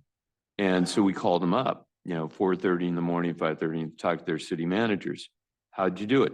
Precise, you know, downtown task force, you know, you get a task force together, create a precise plan. Well, that's a suggestion that can be changed at any time. Form-based code makes it a rule. And that is the one thing that's missing from our scope. And I would highly suggest, and this isn't going to be the first time you hear it, that we implement form-based code. Because once we put all this hard work into it, and we walk away and we see it all change, that's on us, right? We have an ability to do that for pretty inexpensive cost. These guys have done it. Thing about form-based code is, you know, you talk about different styles of architecture, but where things fail is that there's not enough glass at the street level, right? Everybody does the openable storefronts now for the bars and the restaurants. But we've seen in a project in Santa Clara on Monroe, they did horrible storefronts. And it doesn't help the street at all. And so form-based code talks about form and how much glazing on facades and, for instance, not putting any vents facing the main street. It's really like a toolkit, but it is a zoning ordinance. It's specific ordinance for that or precise plan. Really, I call it idiot-proofing architecture. Is because you're not going to end up with just stucco boxes that everybody does, but you're going to have certain reveals so that the windows are set in so that if it's brick, at least you get 4 inches of brick. It's actually thin brick, but it gives a reveal so it looks like real thick brick. So it's little things, but when you add it up, it's idiot proofing the design so that what we end up with is, I think, something that, I mean, I'll never be satisfied with architecture, but it's going to be much better than what I've been experienced for 20 years in the city. So. And last thing is that, and the state laws are changing with our underwear. But right now, SB 330, they can come in, let's say we do a precise plan and there's no objective design standards, which is what form-based code is. If we lack objective design standards, they can come in and go, okay, this beautiful building, we're moving it, we're gonna put a 20-story affordable housing building in. If you have form-based code and objective design standards at this point in time, it prevents that. It's something I want the city to do entirely. I just wanted to add that everything everyone said is completely true and accurate and important. The one thing that I would say is that actually people still can waive things and get concessions. But the great thing about a form-based code is that it provides a lot of certainty of many different elements of design, whereas normally a code is just going to focus on like 2 or 3 things. But here you're going to have like 10 things that a building on its front facade should accomplish. So if they're going to waive and concede things, just from a numbers game, you're not going to be able to waive and concede all 10, right? I'm just, just practically speaking, right? So there is still that element that we may not get everything we want given state laws today, but being very precise and specific about it means we'll get much more than we would have gotten with just 4 or 5 things. Yeah. It's a ton of work for staff. I mean, it's a ton for you guys. Actually, I would say that it's really nice when there's specificity. Right. Because it is really hard to get people to where you're at when it's not required and it's not specific. So I actually think it's a wonderful tool in general. I mean, of course, it will take more time to review something without a doubt, but the ultimate, like, we have gotten what we want here and the community has weighed in and they've weighed in early. That is like tremendous amount of clarity and time savings for everyone involved. So I just think it's a great tool. And I would just say you're absolutely right. We don't have it in the scope for form-based code. When we went through the downtown plan, it was added. The task force actually recommended it, came in requesting budget. Staff's trying to look at resources as well, but we might need to do a budget ask specifically of the city council to add it. But I think everyone's here's point who's spoken about that being a great tool, is spot on. But you're absolutely right, Dan. It's not currently in the scope. And, we would, as a task force, have to weigh in. Sounds like a lot of people see the value in that. And just a last request to the, dais here is just read about it and if you want, we've got case studies in different, we've called like 20 cities that did it and, their successes with it. And lastly, developers, at first they go, oh, form-based code, oh, I got to follow this and that. Well, you don't have citizens throwing bottles at you, in meetings, right? Because the community said, this is what we want, and then they solidified it. And the developer walks in. We've talked to a lot of developers in Southern California, Ventura and other cities, and they love it because the citizens are like quiet. There's no ruckus, 14 meetings that they have to survive to build their building. So I would encourage everybody on this committee to review just really quickly. You can go through the form-based code that was prepared by WRT for the downtown, just to get an idea what it means. Because just go through it quick. I mean, it's fairly lengthy, but there's some really good graphics in there that talk about facades and height and setbacks and stuff. And that's really what it comes down to. And as Dan said, I want to reinforce the state is making it harder and harder to way, regulate design at the local level, the city level. This is one mechanism that helps give us as much control, at least like now, as possible. So who knows what the future brings, but Yeah. take a And- look at it. It's, I mean, to Dan's point, I'm like one of the first one to throw the metaphorical bottle when that happens. So, having those, having the time for us, and this is why I sit here today, right? To walk through like the thinking process and getting like the input early and actually understand what people need and what the feasibilities are, to Ray's point. To have all of that in place, it would be much quicker, much cheaper for a developer to come in, and that would be the incentive for them to come in and build. And like to the point, Jonathan's point about like density and stuff, I think of this area as the backyard of the OQuad. We're saying yes, build in our backyard, right?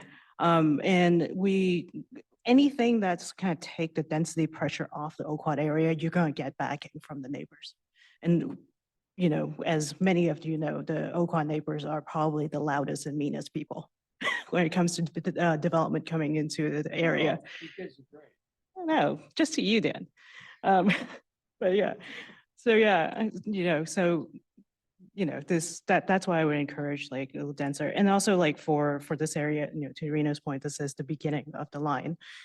This is something that I'm trying to fight for, more a frequency of trains to stay here, like to come in. We're getting 3 trains an hour, like on high, on peak commute hours, like coming in September. So like, this should be a place where I can just walk to, hang out, do whatever. I want this to be like a Mountain View, a Sunnyvale, a Redwood City. Cities like just up the line that I know I can hop off the train and have something to do. I can hang out for hours, right? So this is, that's kind of like the vision I have. And they were all designed like that. You look at old maps, Sunnyvale's right next to the tracks, Mountain View is, Redwood City. Amazing. Santa Clara is the closest. It was the best. I'm sorry, I'm from here.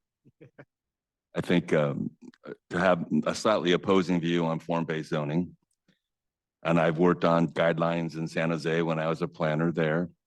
And there were specific things that, yes, got rid of the horribly designed building that met the zoning code and met the design guidelines, but wasn't very good. So I think there's a recipe there to make sure that you get something that is acceptable but not exceptional.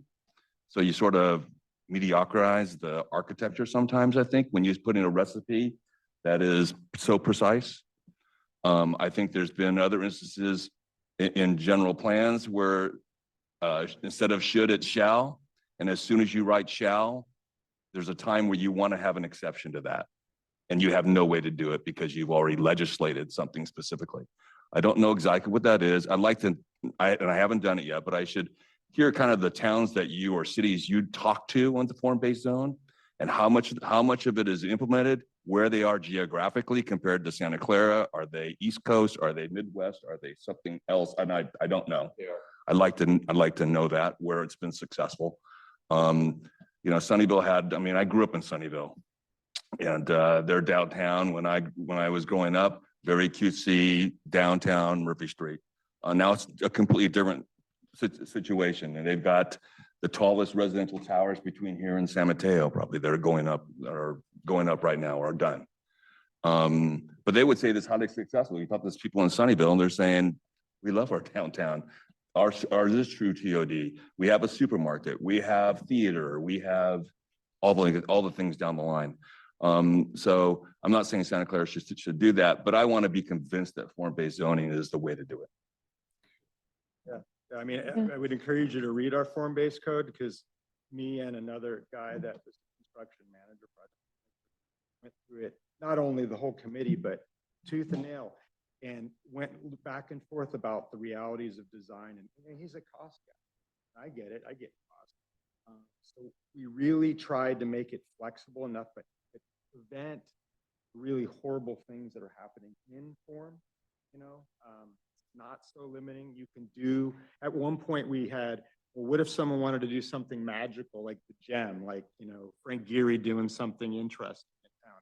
Does the form-based code account for that? Well, we have a provision in there that wouldn't be so restrictive, that it's one of those, gems of an architecture. So we played a lot with it. We realized that when you set restrictions, is it going to prevent other things, happening? But I have a positive mindset on it. I mean, time will tell. And there's terrible, terrible form-based code. There is. I mean, Jim, so, there's times where it's not been done right. It hasn't been scrutinized away. It's 50 meetings. Time But, will tell. I mean, yeah. I get it. I mean, I've heard that was a common discussion. Problem I have with developers nowadays is it's all pro forma. And I get pro formas, but I design architecture to budgets. Everything I do is to a budget. I still think you can do good design within the budget, but I just think a lot of people don't care. And so the form-based code is if you follow it, you're going to have an easier process. That's the idea. That was our idea behind it. And you got to factor in, Ray, that the state is taking away the ability to dictate design. Then what happens then? That's just going to go down stucco boxes with no reveals and vinyl windows. City's and got to get their house in order. Their housing. Well, that too, but my wife's family was from former Soviet Union in Latvia. And I went and saw what these buildings they built. Yeah, They're of course. boring, ugly concrete boxes. So, again, we can have more discussions about it. It's fun. I'm gonna start to bring us home on this one. So a lot of good points here tonight. I'm going to try to enumerate them briefly, starting from the last one. So form-based, what's the right level of touch? I like Ray's point. How are those working in implementation? If we're going to embark on another form-based code, maybe there's some things we can improve upon, from the last one, just understanding some pitfalls that other communities using form-based codes have run into. So I think, definitely bringing that awareness would be good. But this is a topic of interest. I think we could spend a whole session on this. Maybe we will. So I think that would be a good idea. How do we regulate the development form to get the success that we want in this station area plan? The accuracy, the infrastructure in general, the accuracy of the analysis, but also how are we planning for resilience and how are we putting strategies in place in this plan that is going to make us more resilient to climate change, and that's going to guide infrastructure. So I think that's another topic. That's a juicy one. We should probably dig into that, in one of our sessions. The connectivity and the cross connectivity, over, under, raise the tracks, all kinds of three-dimensional puzzle solving to do. And I think, one thought that occurred to me is, let's not look for the one silver bullet. Like, let's not put all of our eggs in the Brokaw to Benton. That might be there. That might be a part of a multiple, a multi-dimensional connectivity plan, but that one might take a little longer to implement. What other ones can we proceed with that get us some initial connectivity and usability? So let's develop a comprehensive connectivity plan that includes all these different, I like your idea of multiple crossings, it's the only one for a mile in each direction. It's like, that shouldn't be. So connectivity, that's a big subject. Maybe that's a juicy one for us to dig into in another session. And then just the economics, the land use, how are we valuing land? How are we excluding these parcels that maybe don't want to be excluded? So I think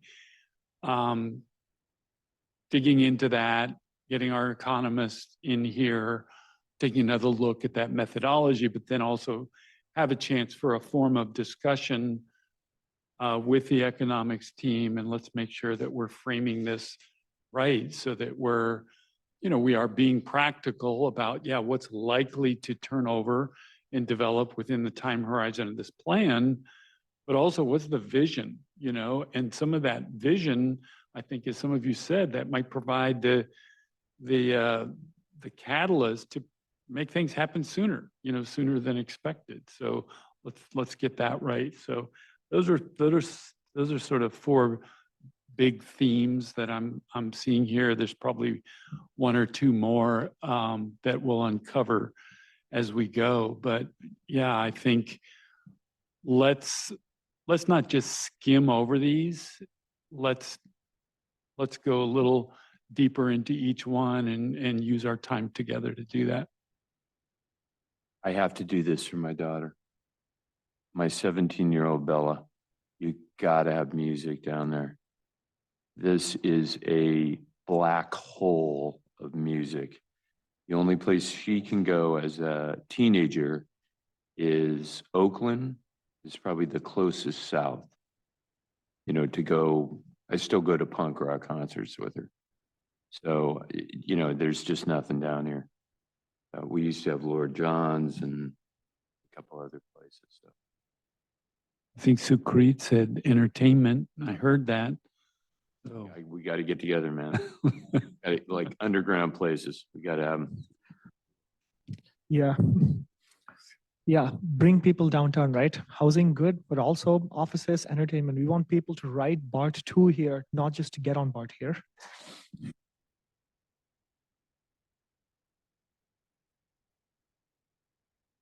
We're going to let the publics have some comments as well on this, Rena. There's the public, people on Zoom.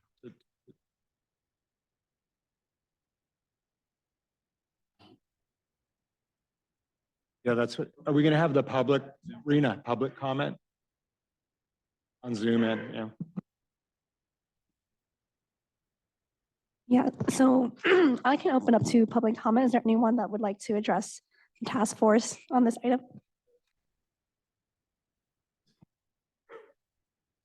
I'm sorry, could you turn on the microphone? Just press the button. Thank you. Yeah, And state your name again, my name please. is James Viso, Kidder Matthews, Commercial Real Estate. Some things that I recognize, I really like the connectivity conversation. One thing that's very close to this proximity that wasn't addressed is I think the 9-acre soccer field, which is on Reed and Grant.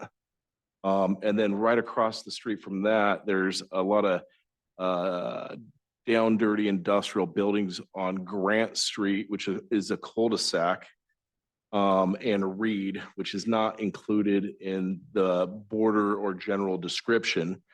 And if you're really trying to find multiple egresses to get to the station, I don't know how feasible this may be, but you could take that Grant Street and you may be able to, I call it the 3-leaf clover with all the overpasses, maybe take that Grant Street and dump it right into the station, right into Santa Clara's land where the police cop cars park. And you could kind of really, do something fun with that.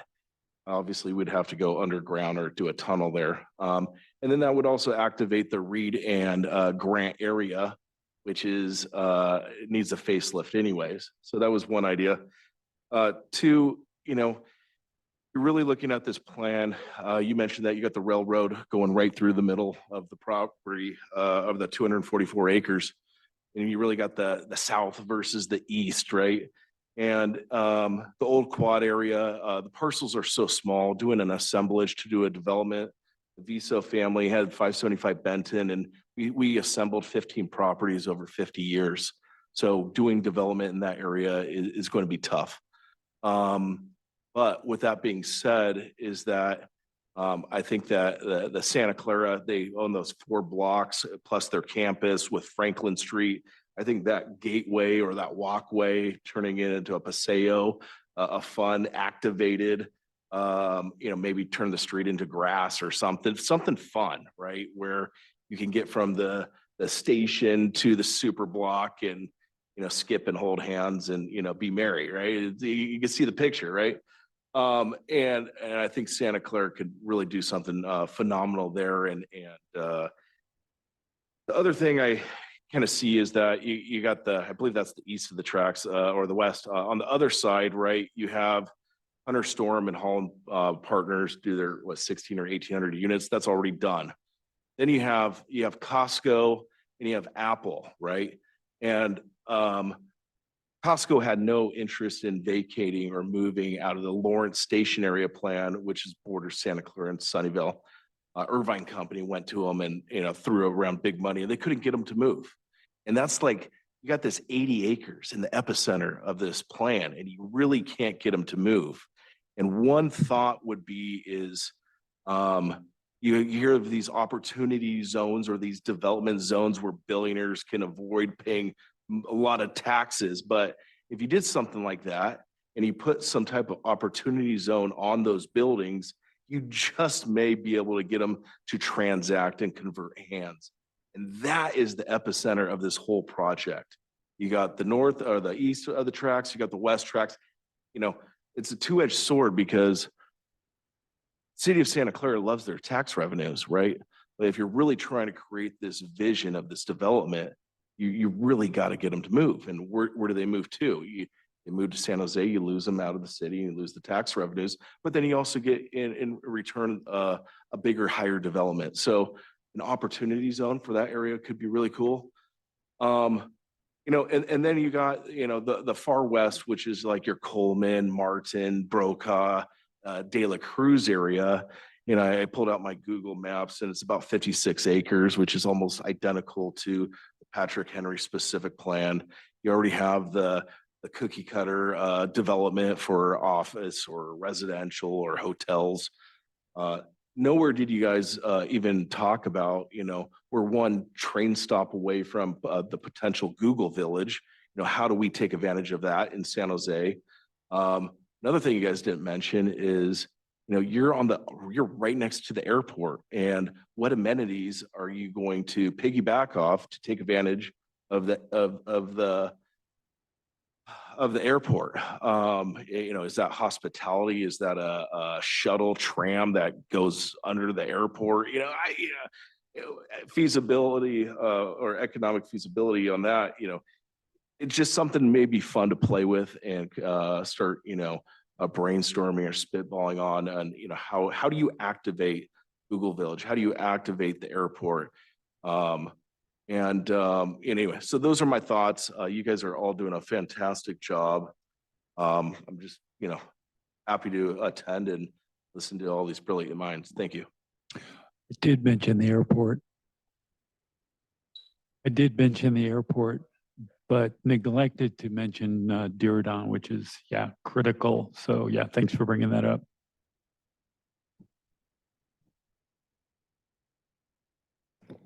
Is there anyone else who would like to address this task force item? Anyone online? If you want to speak, please raise your hand.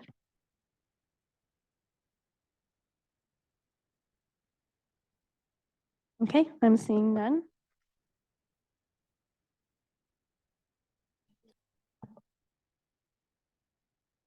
I was just hoping WRT could just put up the slide of the process, because I think what is often challenging with a long range plan like this is how are we going to make progress when it feels like we've got 30 months, but if we lose track, all of a sudden it's going to take even longer than that.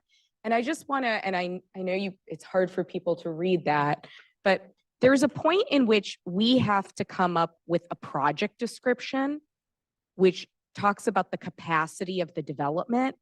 And that moment in time is really important because we really cannot begin our environmental analysis until we've figured that out. What is our development capacity here? That's how they're going to study. Do we have the infrastructure, right? That's where the analysis begins. And so I just want to kind of talk a little bit about, and we may have when do we put our NOP out?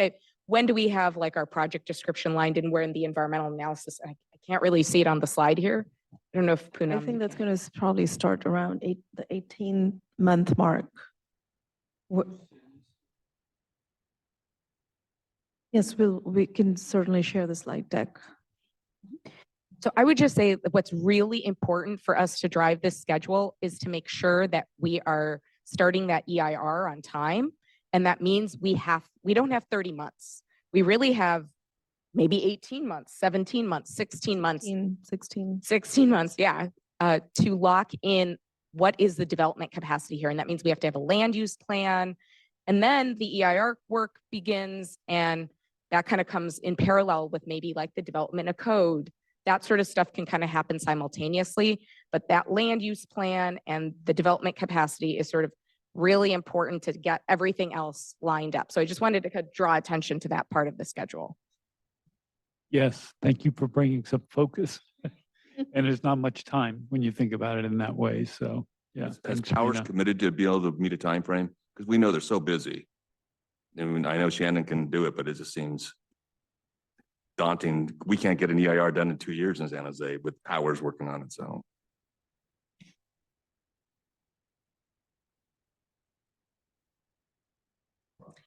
Yeah, I mean, we've coordinated this, right? But everything, if there's something unforeseen that happens, then we have to like tackle that unforeseen thing. But I think we need to focus on what this group has control over, and that's on a big task, which is what's the development capacity going to be here? That's like the big driver of all the other analysis that's going to happen.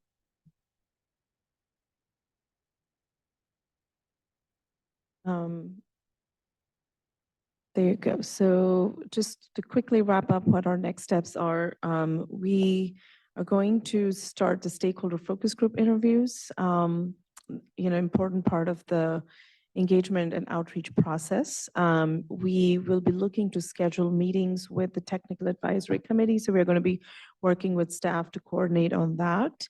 The first community workshop, which will be opportunities and focused on opportunities and constraints. And prior to that workshop, we definitely will be meeting with the task force. So in general, the way we have scheduled or the rhythm of the task force is going to occur is that before any major community workshop or community facing event, we will be meeting with this group, getting your feedback on the materials that will be presented.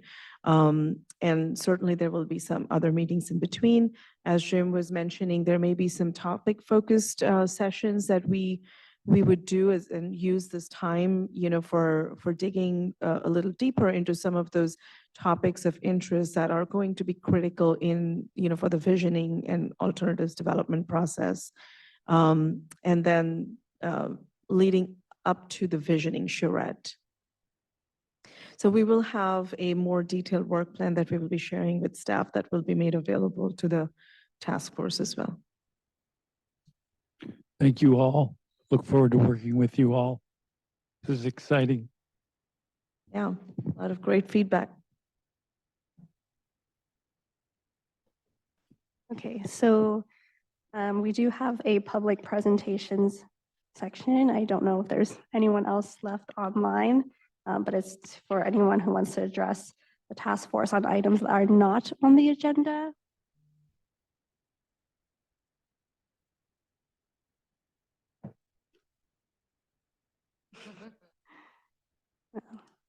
Oh, we do have a raised hand, so I'll allow Donna to speak. Hi, Donna. You can unmute if you would like to speak.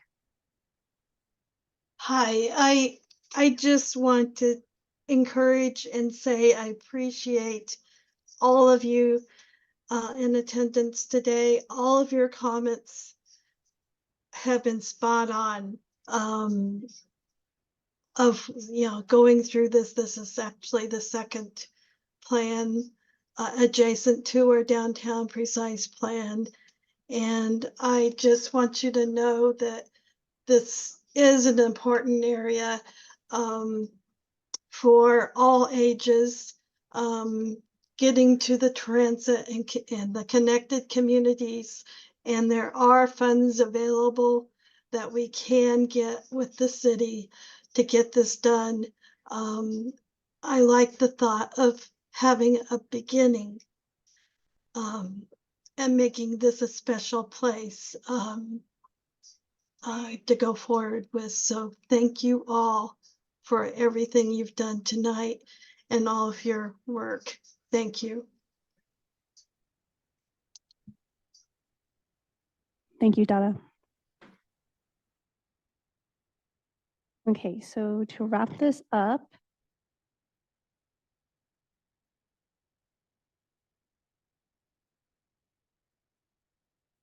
so focusing on next steps for the task force, we are canceling the June task force meeting. So the next meeting will be July 18th. And for that meeting, we will be having the city attorney provide a presentation on the Brown Act, as this is a Brown Act body. I will provide you a copy of that presentation so that you can go over it before the meeting. We will also be talking about the election of chair and vice chair at the next meeting, and overall start the project and community engagement, which WRT has highlighted. And You that may wonder why we're canceling June 20th when we just said we're in a big rush to do everything. And I just wanted to say that there are, that's just a difficult time for us to actually bring the Brown Act presentation to you all, and other key staff members are out because it's like prime summer vacation time. So it just kind of lands at a bad time. So just wanted to provide some context for, you're like, great, we finally have this meeting and now we're canceling the next one. So just wanted you to know it's just a scheduling thing with how the summer rolls out. We'll have to make the July one really productive. Okay, so is there a motion to adjourn the meeting of May 16th, 2024? Second, Sorry, who made the first motion? I'll make the Oh, first. thank you.